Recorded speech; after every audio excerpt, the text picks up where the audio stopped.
All right, let's talk about the Wall Street Journal. The timing here is very, very strange, and it's almost too convenient. Over the weekend, the Wall Street Journal published what I can only describe as like a total hit piece on the UFO community and UFOs in general. I couldn't stop laughing, though, as I read it, because so much of these things, because when you know it, and it's just like, the whole thing just stunk. Here's the article: the Pentagon disinformation that fueled America's UFO mythology. So it's a mythology now. It's a total mythology, according to the Wall Street Journal. The article's headline might as well have read, "Nothing to see here, folks, just your government gaslighting you again." I want to tell you about our friends over at Bearskin. So Bearskin sent me these incredible hoodie and rain jacket combo. And because we actually had snow just a short time ago and be able to take the dog on a walk, and then we had like a monsoon over the past week, nonstop rain. Here is their hoodie. They make one of the best outdoor get-ups and setups that I've ever had. It's a little hard for me to put it on right now in the studio because it's also 80 degrees out right now, so I'm going to sweat. But it's a fleece. It has over 10 pockets, super, super comfortable. And then over top of that, once you get the actual hoodie on top, you can throw their incredible rain jacket right over top. So maybe it's a little... Here's their rain jacket that I absolutely love from Bearskin. This thing is awesome. And you just throw this right over top of the hoodie, and then you are good to go outside. So you can take it on or take it off, or not even wear the hoodie, just wear the actual tactical rain jacket when you're outside. So if it rains, just zip on the rain jacket, boom, rain, wind, cold, no problem. And when you order Bearskin's hoodies or rain jacket combo, you're going to get free U.S. shipping, fast delivery from the United States. I'm telling you, perfect for Father's Day. These things are awesome. Just go to their website and you can get 60% off. 60% off right now. Just text the word redacted to 36912. 36912 right there on your screen. Text the word redacted. Even if you're busy right now, just write it down. Just write it down. Do it later. Text the word redacted to 36912. They'll send you a link to lock in your discount for later. You got 10 pockets in this thing. It's really fantastic. You can do anything outdoors. Just text. You want to go fly fishing, want to go on a hike, you want to keep your phone, keep your knife, keep your wallet, keep other things safe and sound. Text redacted to 36912 and gear up with Bearskin, our friends over at Bearskin. Thank you for that. According to the Journal, all this talk about UFOs, decades of sightings, whistleblower testimonies who've worked on these programs, crash retrieval programs, the reverse engineering programs, all of it, military encounters, high-ranking members of the military, Marine Corps pilots. Hell, I even interviewed an Air Force One pilot, yes, who flew the President of the United States and had a UFO tracking Air Force One. All of it, according to the Wall Street Journal, has just been basically one big Pentagon disinformation campaign. You didn't see aliens. You saw oddly shaped superfast aircraft that were secretly built by the United States military, and apparently they've been pulling this off since the 1950s.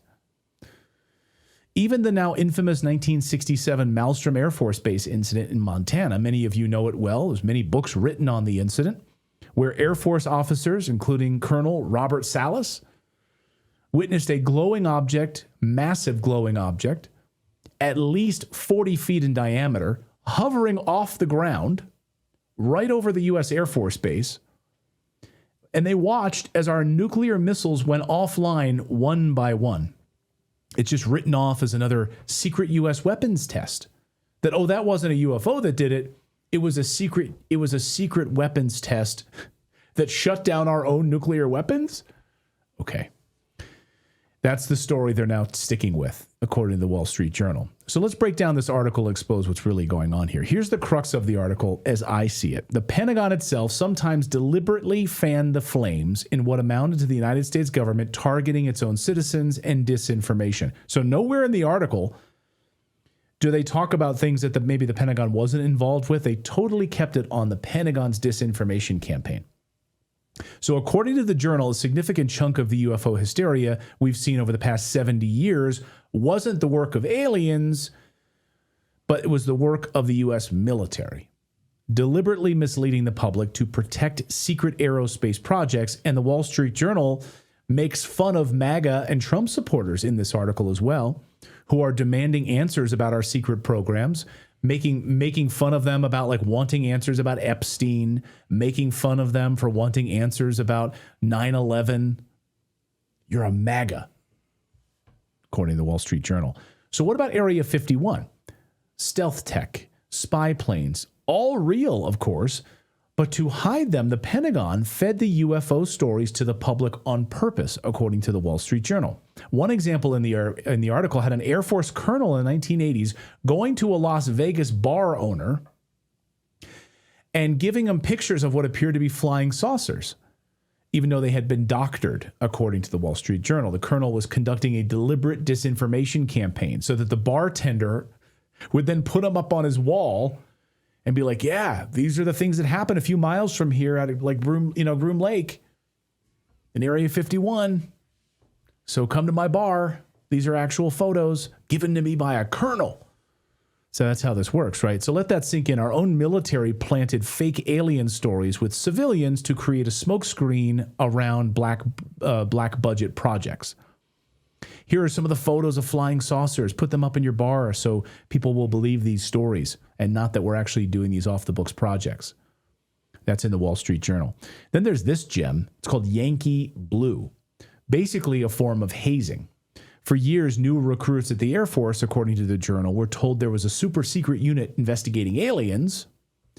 They were briefed in all seriousness. They were given names. They were given mission names, craft retrievals, all of it. They were even shown fake photos. They even had to sign non-disclosure agreements, except it was all fake. It was all a fake unit called Yankee Blue. And they were in strict orders to keep quiet. Many personnel went their entire careers believing that Yankee Blue was real. It was all fake, says the Wall Street Journal. This wasn't just some light prank either. According to AARO, the program misled even seasoned officers and may have warped actual investigations into UAPs. The Pentagon didn't stop this until 2023. Yankee Blue. That's a 30-year run of institutional gaslighting, hazing, basically, of new recruits. Next up, though, is what I consider really the heart of the UFO credibility movement, the 1967 Malmstrom Air Force Base incident. It's famous. Many of you probably know it. Multiple high-ranking U.S. Air Force personnel, including Colonel Robert Salas, testified under oath that a glowing object hovered over the base. It was at the front gate, and then it moved, and then it was over top of the actual launch pads where the nuclear missiles would launch in Malmstrom Air Force Base in Montana. And then one by one, all of these nuclear missiles went offline while this UFO hovered over them in the air. Massive object. Okay. Now remember, each of these nuclear missiles was independently separated from the other one. So they weren't all contiguous. They weren't all connected. They weren't all daisy chained. One of them would go offline, and then the next one went offline, and then the next one went offline. It's a famous case. Multiple highly respected, high-ranking members of the U.S. Air Force witnessed it happen. They were told not to ever talk about it. It wasn't just spooky, it was terrifying. A lot of these guys were terrified of what they saw. It was really a national security breach of the highest order. And then it not just happened in Montana at Malmstrom, it also happened in Wyoming. It happened in other Air Force bases. Well, the Journal would like you to believe that it wasn't a UFO at all. These officers were simply duped by our own weapon. Get this, that it was a 60-foot platform that was wheeled out, that basically people wheeled out like a 60-foot platform with a giant glowing EMP on top of it that turned off all of the missiles. That's what it was. Nothing to see here. It was like a giant Trojan horse. It reminds me of like Monty Python and the Holy Grail when they pushed the giant wooden rabbit into the castle. Like, no one's going to notice this thing? Really?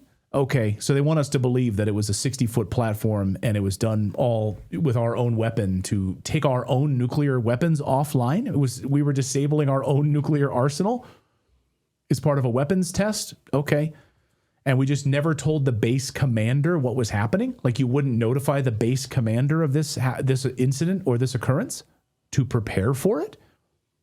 Okay, total BS.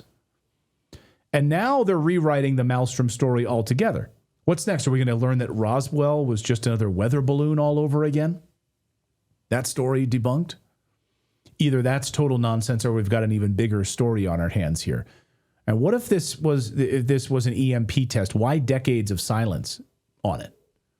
Why not just declassify it if that was the case? Last year, the Pentagon released its historical records report on UFOs, and in typical bureaucratic fashion, it concluded that there's no evidence that the United States government investigation, academic inquiry, or review panel has confirmed extraterrestrial visitations. And then here's the part in the article where they pick on MAGA supporters. MAGA skepticism about the deep state further feeds the notion that government bureaucrats have been keeping those secrets from the American public.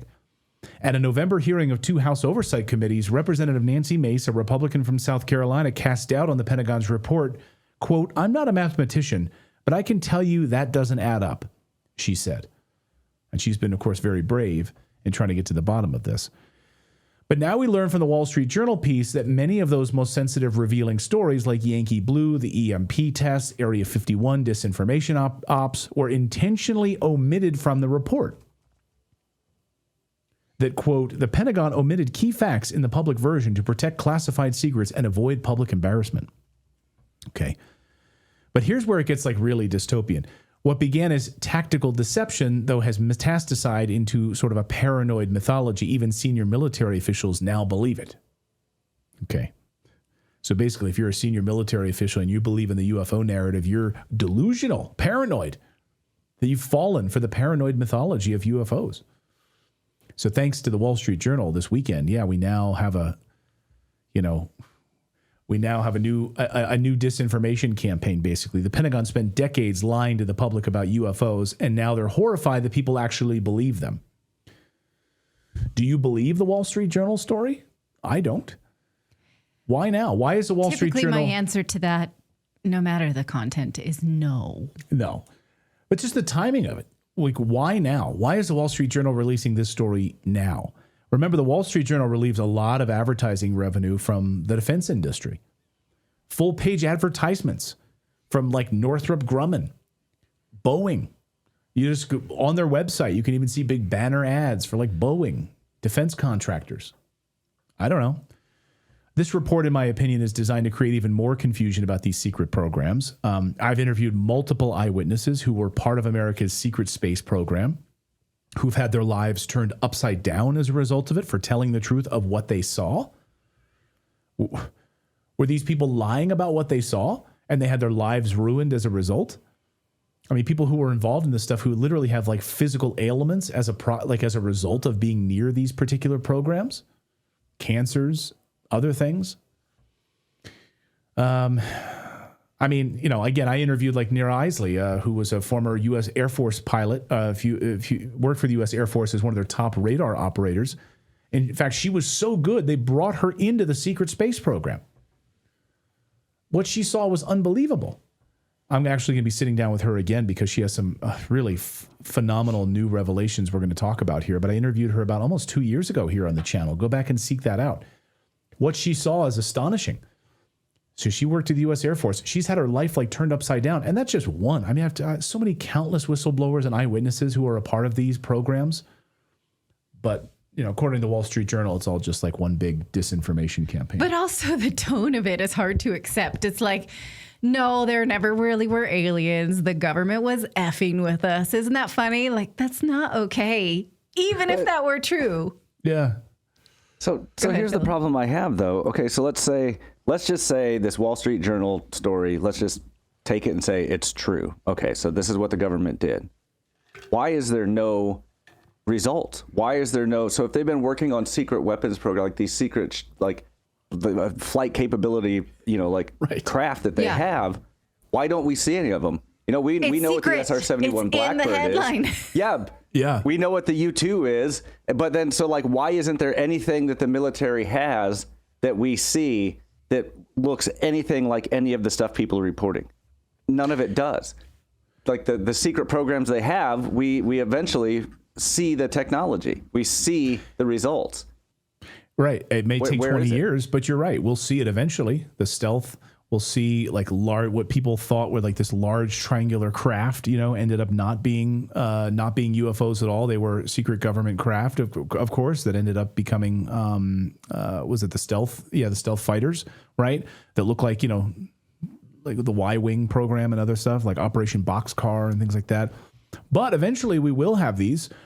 So maybe this is part of the plan. They're going to roll out soon we're going to see like their anti-gravity propulsion technology that they've gotten from reverse engineering these craft many, many years ago. And we're going to get to see these craft that they've built using that technology. And they'll hide the fact that this was because of downed programs, you know, Russia, China, and others who've also had access to these same downed craft. So I don't know. I mean, maybe we'll see it in the future. Who knows?